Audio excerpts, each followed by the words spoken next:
The marketplace of station Kepler 7 hummed with the usual cacophony of 100 species bartering, arguing, and conducting business beneath the artificial sky. Riley Chen wiped sweat from her brow as she helped Owen Martinez stack crates of medical supplies in their small clinic near the station's lower decks. They'd both left Earth's colonial marines 5 years ago, trading their uniforms for the quieter life of frontier doctors. Quieter, they'd learned, was a relative term. The scream cut through the marketplace noise like a blade. Riley's head snapped up, her combat instincts flaring despite years of dormancy.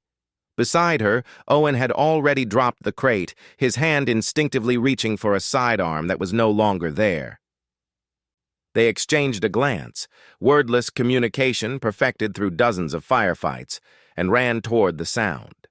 They found her in the alley between 2 merchant stalls, a Quilxian child, no more than 9 in human years, her iridescent skin dulled with pain and fear. 3 Craviot traders loomed over her, their segmented exoskeletons clicking with agitation. The girl's leg bent at an unnatural angle, purple blood seeping through her torn clothing. "Move away from her," Riley commanded, her voice carrying the unmistakable authority of someone who'd ordered soldiers into battle. The largest Craviot turned, mandibles chittering in what might have been laughter. "Human. This is commerce dispute. Child stole from our stall. We teach lesson your kind should learn. Stay out of Craviot business." Owen was already kneeling beside the girl, his hands gentle despite their size. "She's a child," he said quietly, examining the fracture. "And you broke her leg." "She learns," the Craviot replied. "All learn." Riley felt something cold settle in her chest. She'd seen cruelty across a dozen worlds, faced enemies that made humans look like prey animals. But there was a line, there had always been a line, and these creatures had crossed it. "Owen," she said softly, "how bad?" "Compound fracture. She needs surgery within the hour or she'll lose mobility permanently." His jaw tightened. "Maybe the leg entirely, given Quilxian physiology." The girl whimpered, her large eyes, 3 of them arranged in a triangle, fixed on Owen with desperate hope. Riley had seen that look before, on colonists, on refugees, on soldiers too young to die but dying anyway. "We're taking her," Riley announced. The Craviot's mandibles spread wide. "You take nothing. Child belongs to us until debt paid. Craviot law." "Interesting," Owen said, standing slowly. Despite retiring, he'd kept himself in fighting shape. At 6'3", he made an imposing figure. "What does human law say, Riley?" Riley smiled, and it wasn't pleasant. "Human law says I'm about to break something of yours. Want to guess what?" The marketplace had gone quiet. Crowds gathered at the alley's entrance. Among them, Riley spotted faces she recognized. Other human veterans who'd settled on Kepler 7. Word traveled fast in frontier stations. The largest Craviot reached for a plasma cutter at his belt. He never completed the motion. Owen moved with the speed and precision that had made him a legendary close combat specialist. His fist connected with the Craviot's thorax joint, and the creature crumpled with a cracking sound that made the others stumble backward. "Assault!" one shrieked. "Station security! Humans attack!" "Good," Riley said, scooping the Quilxian girl into her arms with practiced care. "Let them come. I want witnesses." By the time station security arrived, 17 human veterans had formed a wall across the alley entrance. They'd appeared from shops, cantinas, and residential quarters, drawn by some unspoken signal that one of their own needed backup. They stood silent, arms crossed, expressions carved from stone. The security chief, a Vexillian with bureaucratic caution in every gesture, assessed the situation. "Explain," he demanded. Riley stepped forward, the child cradled against her chest. These Kraviat merchants broke a 9-year-old's leg over alleged theft. We're taking her for medical treatment. They tried to stop us. Kraviat have legal claim.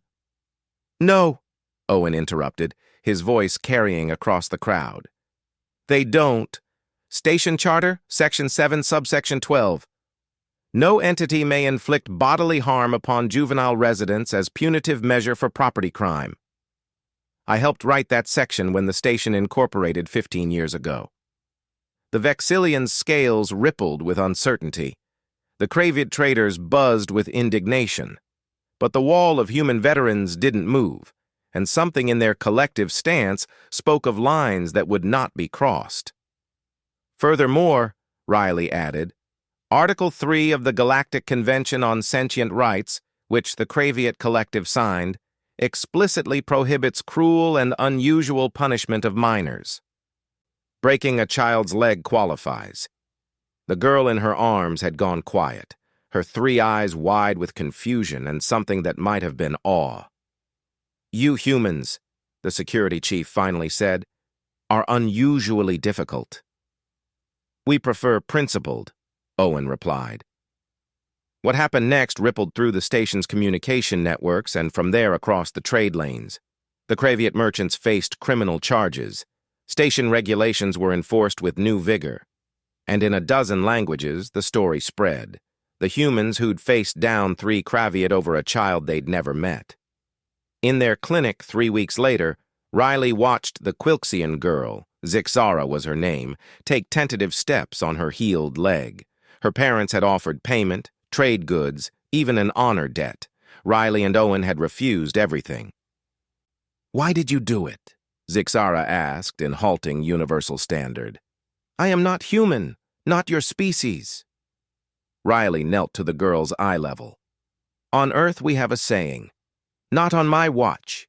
It means some things are wrong no matter who's involved, and good people don't walk away from wrong things. Even when it's dangerous? Owen ruffled the girl's crest feathers gently. Especially then. Zixara threw her arms around Riley's neck, and for a moment, the hardened veteran felt something loosen in her chest, some old wound she'd forgotten to heal. Later, as the girl left with her parents, Owen poured 2 glasses of the awful synthetic whiskey they kept hidden. To humanity, he said, raising his glass. To humanity, Riley echoed, still terrifying the galaxy one kindness at a time. Outside their clinic, Kepler 7 spun through the void, carrying its precious cargo of 1,000 species. And if some of them slept a little easier knowing humans walked their corridors, well, that was exactly how Riley and Owen preferred it. Some called them warmongers, others called them saviors. But that day, they were simply what they'd always been, 2 veterans who remembered why they'd fought in the first place. The galaxy could shock, amaze, and terrify. But nothing they'd learned shocked the cosmos quite like a human with a cause.